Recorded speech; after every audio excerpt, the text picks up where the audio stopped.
हरे कृष्ण। समस्त भक्त चरण दंडवत प्रणाम। प्रत्येक दिन श्रवण करुवा यूट्यूब स्टाटस एवं सोशल मीडिया रे समस्त भक्त एवं समस्त श्रोता को अनेक अनेक शुभेच्छा शुभकामना।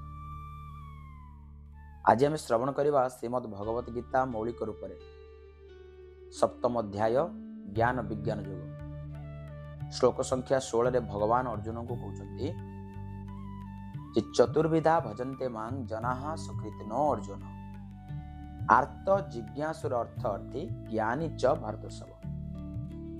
अनुवाद भगवान अर्जुन कहते चारि प्रकार धार्मिक लोक मोर भजन करती बा सेवा करती। सेमाने किए ना आर्त अर्थात दुख बा विपद पड़ुवा व्यक्ति, आउले अर्थार्थी धन कामना करता व्यक्ति, आउले ज्ञानी आ जिज्ञासु अर्थात भगवान विषय जानवा को इच्छा करता व्यक्ति।